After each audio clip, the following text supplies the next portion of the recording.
Hey everyone, and welcome to Tactical Inc., your portal to the captivating realm of all things Lorcana.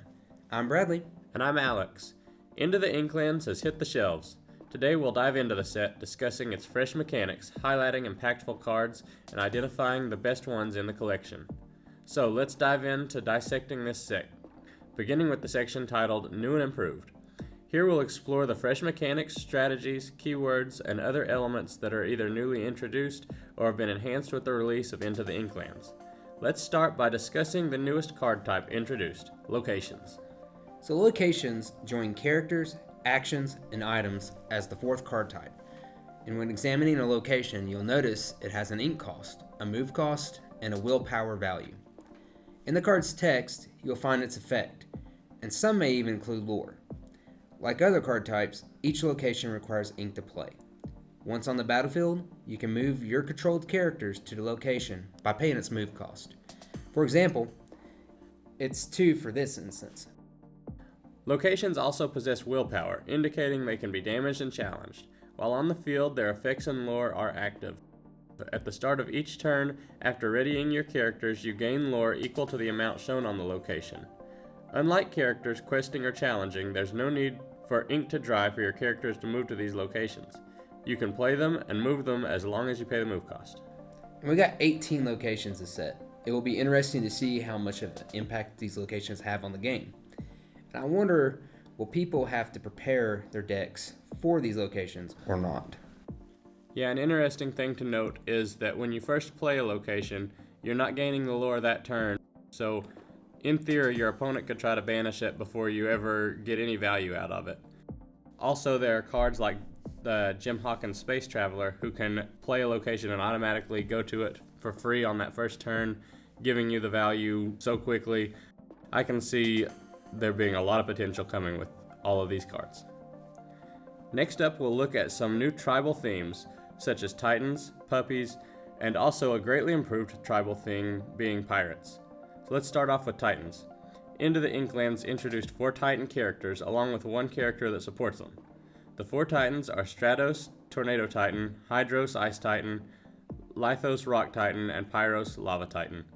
We also get Hades, Hot-Headed Ruler, that can ready your Titan characters.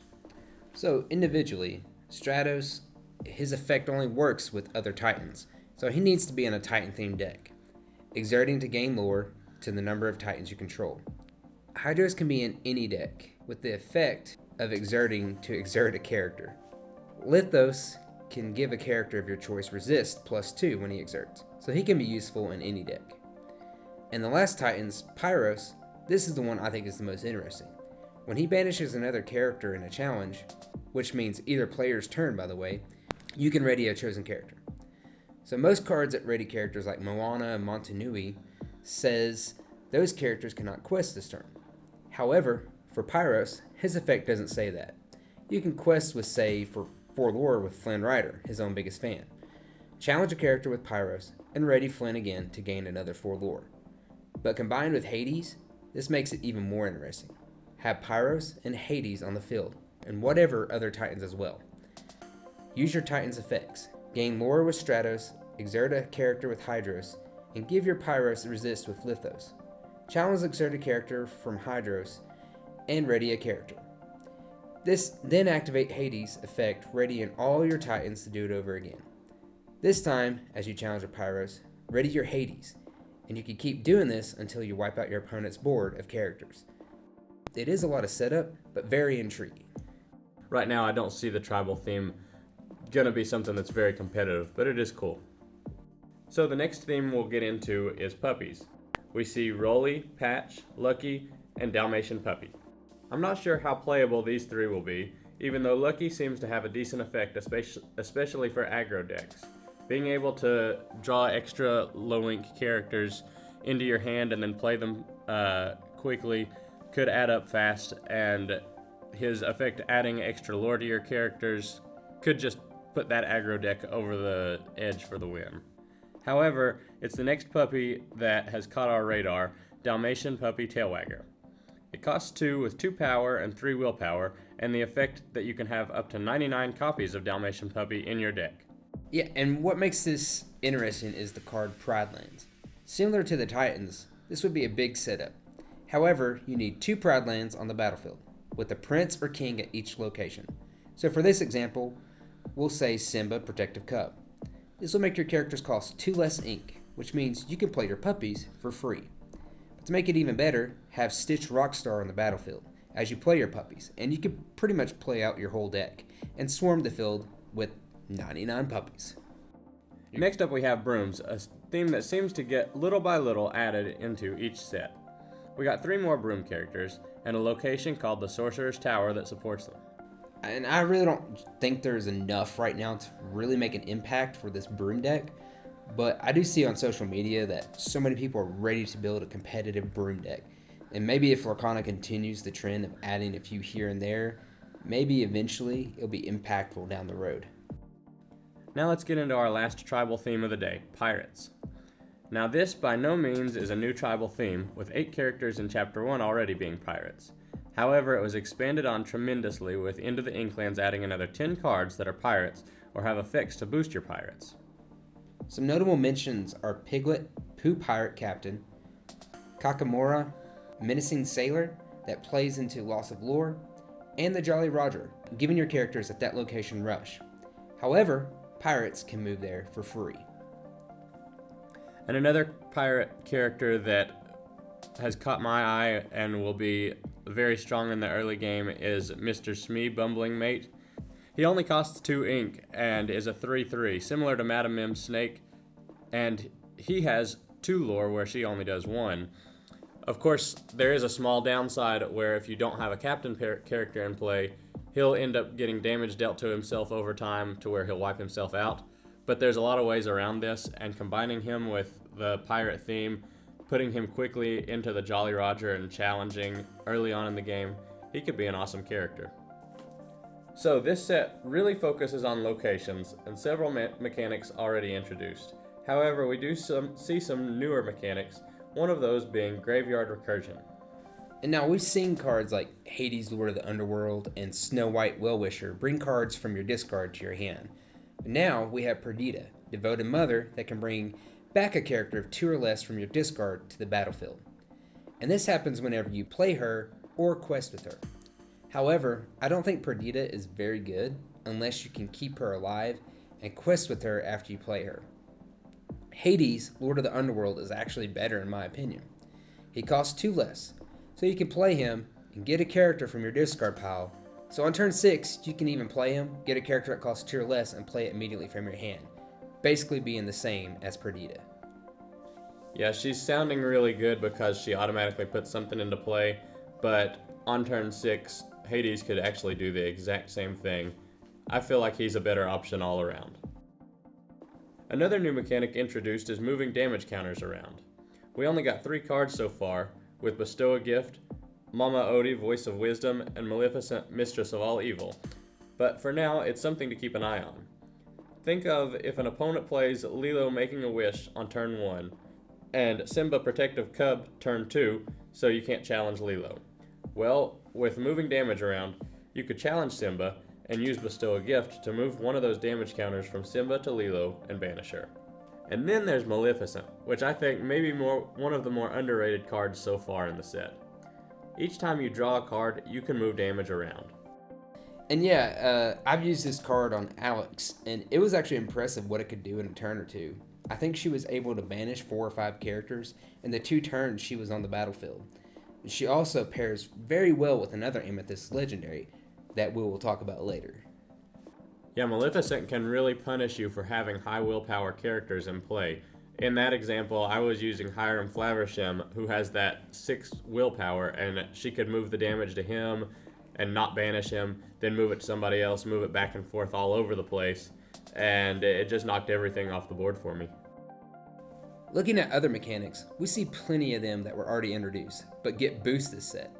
So to keep the video a little shorter, we'll point out a few and give some impactful cards for each. To start out, we have the mechanic of non-questing lore, and boy did we get some crazy options here. The most notable are Jafar Striking Illusionist, who gains lore when you draw a card, and Gramatala Spirit of the Ocean, who gains lore for every card added to your inkwell.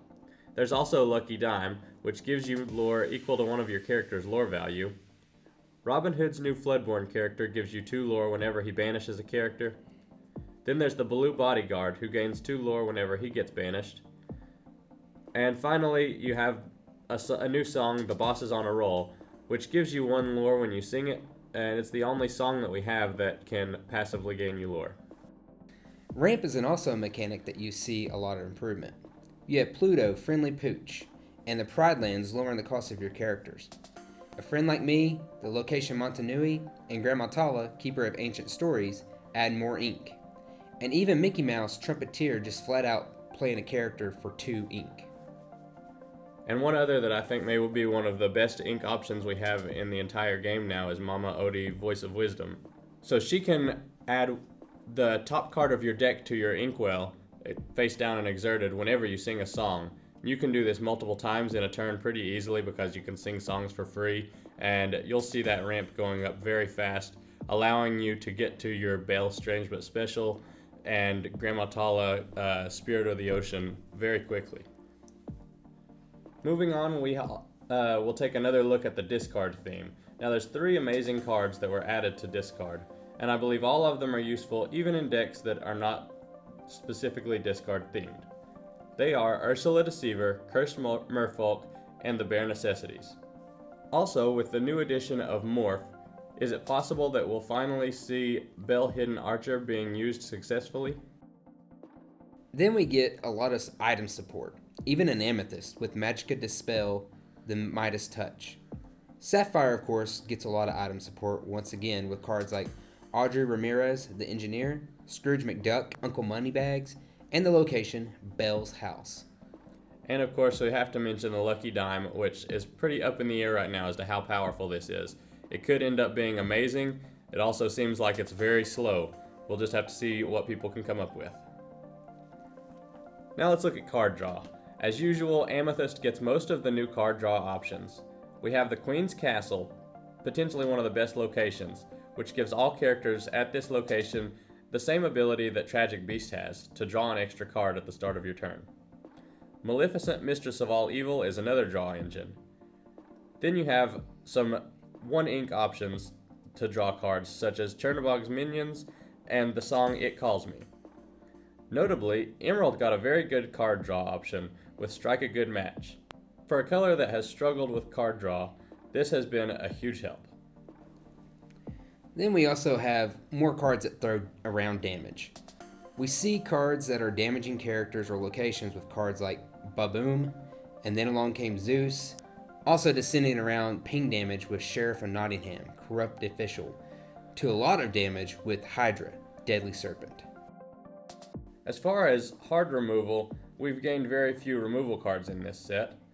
The main 2 would be And Then Along Came Zeus and Madame Medusa. I'm sure there's going to be a lot of debate whether Madame Medusa or Lady Tremaine is going to be the better choice in Ruby.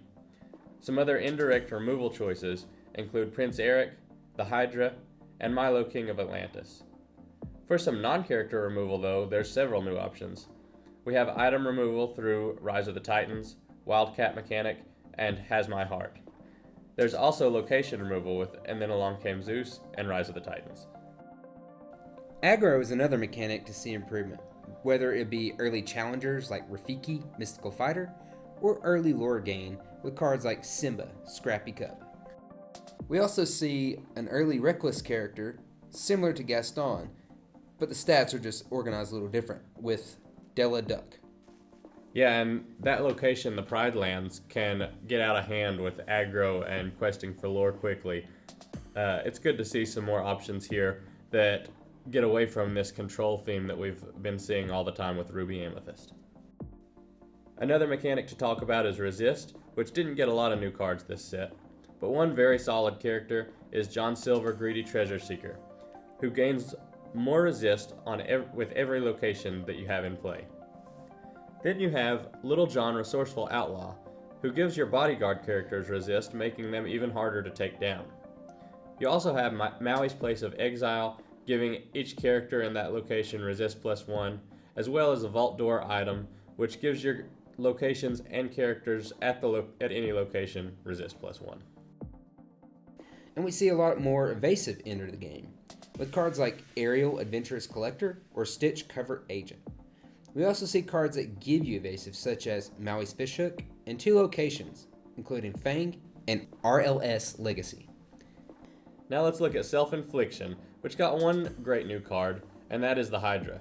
Using something like Teeth and Ambitions on him can deal double the damage to an opposing character. Another Self-Infliction card is the action On Your Feet Now. This card deals 1 damage to each of your characters and readies all of them. This could be a good way to synergize with healing or with moving damage counters around.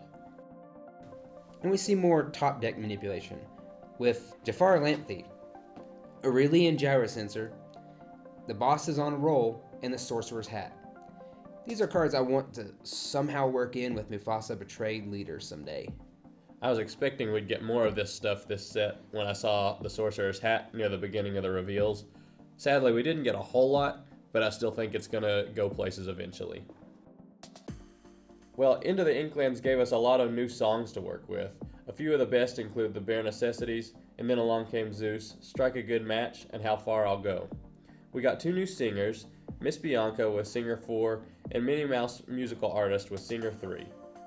There's also 2 new characters with some major song support. The first is Ursula Deceiver of All, singing anything twice that costs 3 ink or less. Secondly is Mama Odie, Mystical Maven, who puts the top card of your deck into your inkwell every time you sing a song. Next, we see 12 more characters that can shift onto another character with the same name. And we also got an incredible shift support character in Morph. Morph can be used as a substitute for any character with shift, which is just insane power and likely to be seen when you play. Morph is an awesome card. He makes decks that have a lot of Floodborns more consistent. He powers up your cards that synergize with Floodborns, like Bucky or Chief Bogo. He also helps with a problem that a lot of Lorcana decks suffer from, which is that you're kind of telegraphing to your opponent what you're going to do when you play those low-cost options that will shift onto your character.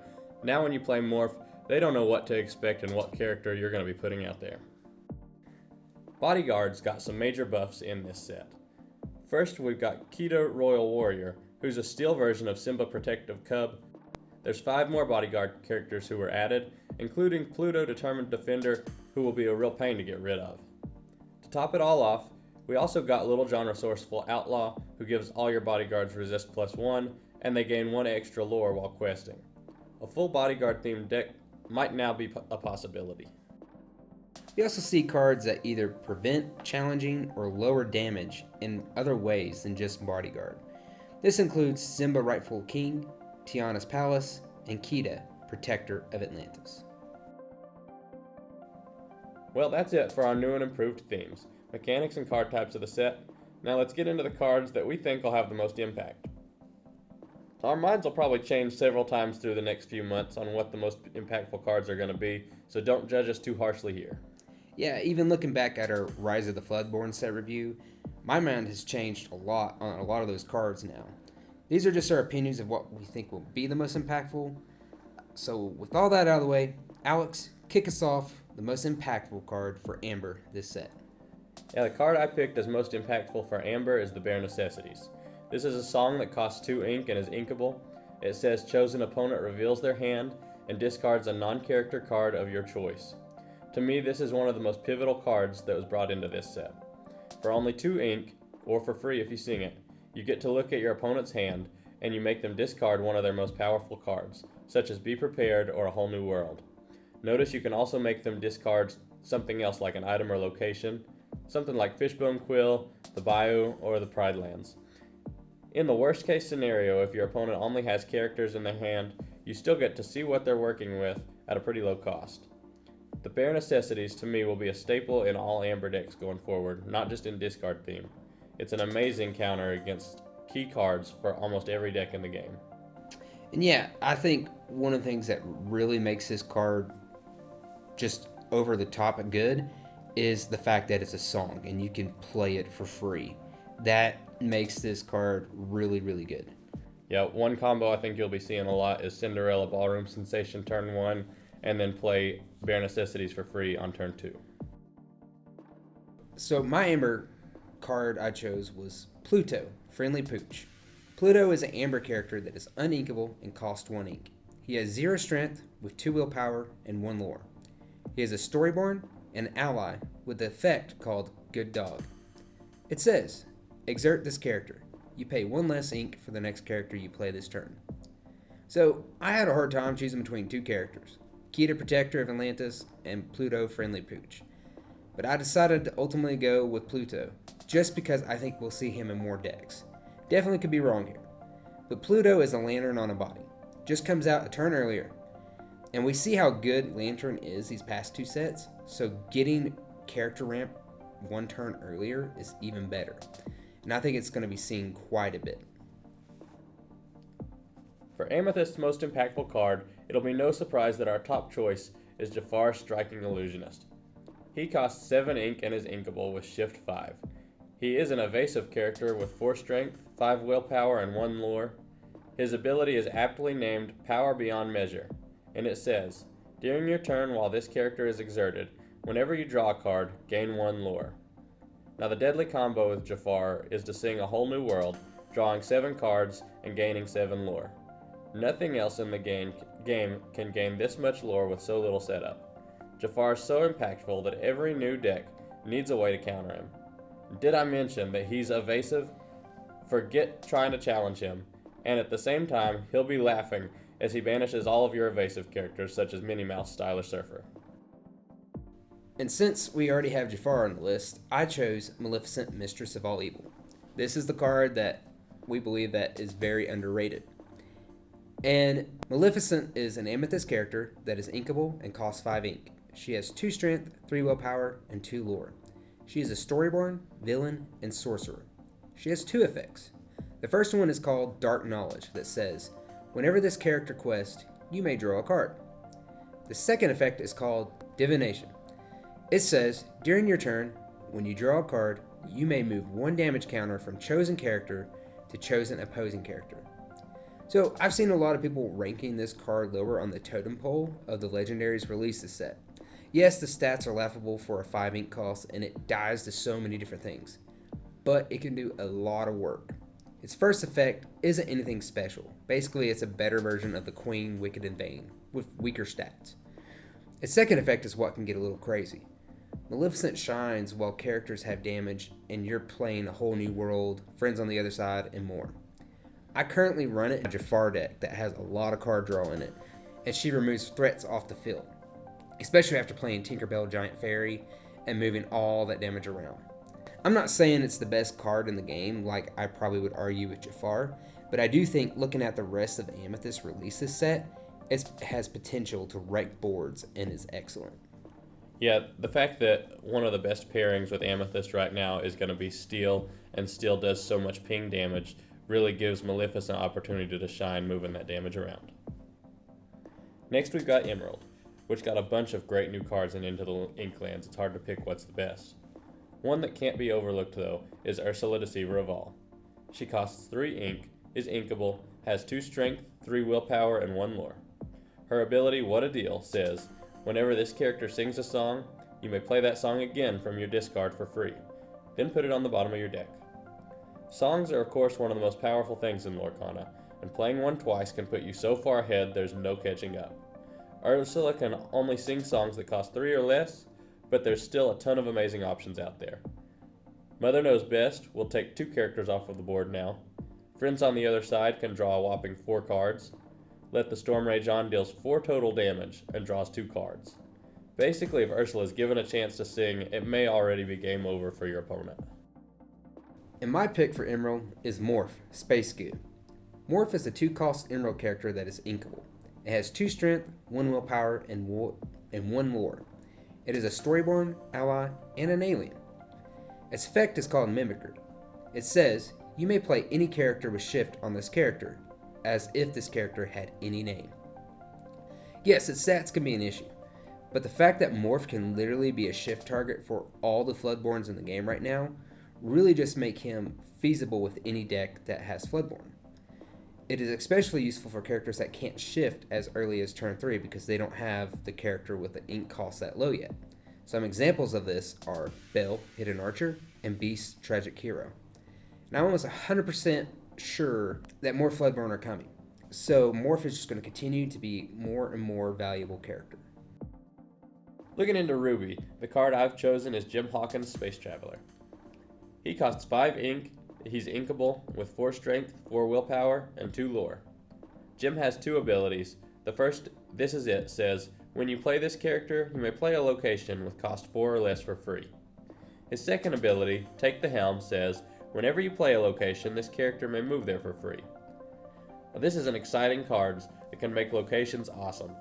You could play him in a deadly combo with the most powerful locations we have so far, such as RLS Legacy, Fang, or the Queen's Castle.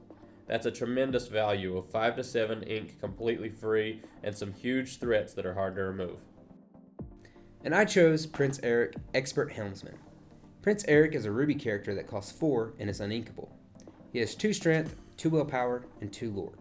He is a Dreamborn, Hero, and Prince with the effect called Surprise Maneuver. It says, when this character is banished, you may banish chosen character. The chosen character part of the effect there is what makes him so good. It's not like Cheshire Cat, Not All There, that only will banish the character who banished it in a challenge. This says, if Eric gets banished, so does something else, of your choice. This pairs well with Teeth and Ambitions, dealing 2 damage himself and killing himself, and the rest of the Teeth effect dealing 2 damage to another character. Then Eric's effect will activate and banish another character of your choice.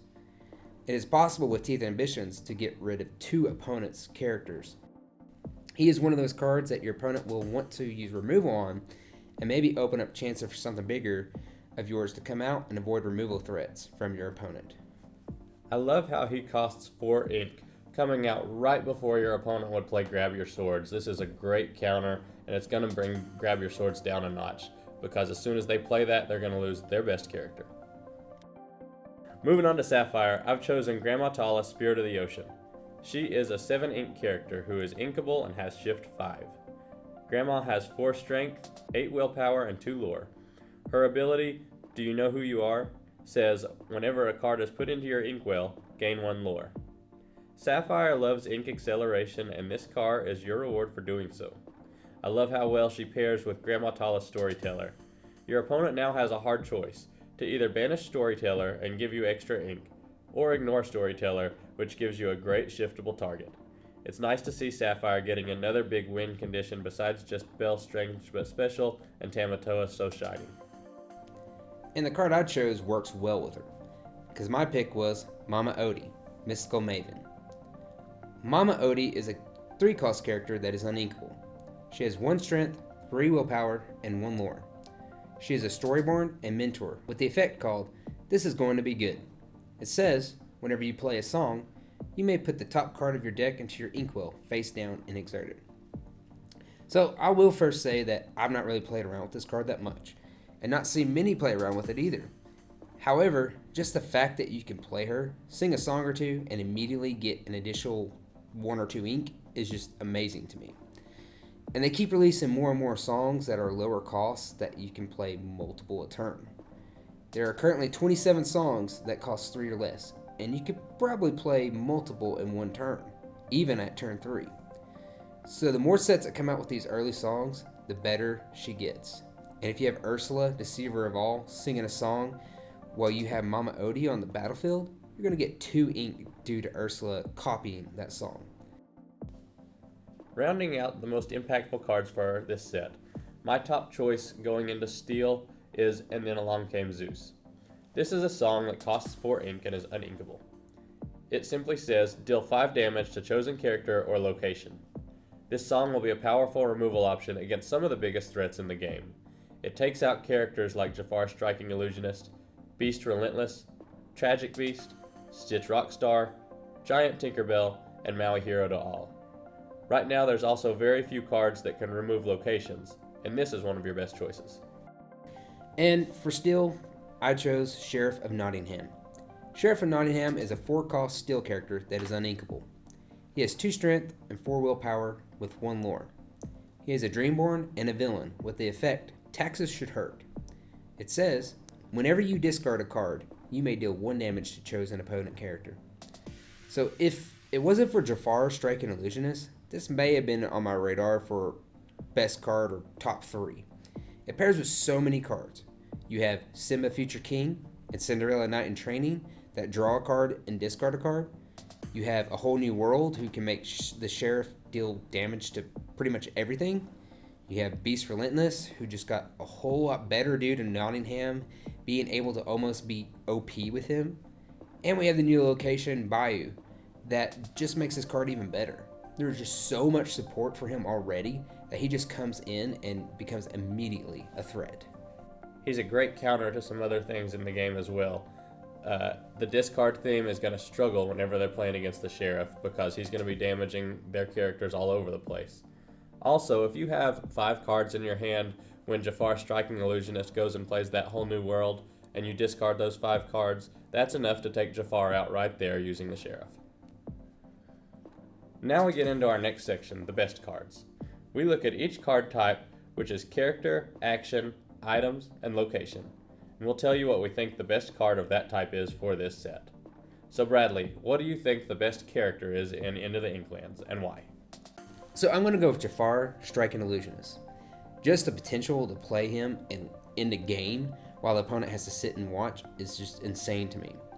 He goes in that small category of cards that if I know my opponent has that card, I'm going to do everything I can to stop it, because if I don't, I lose.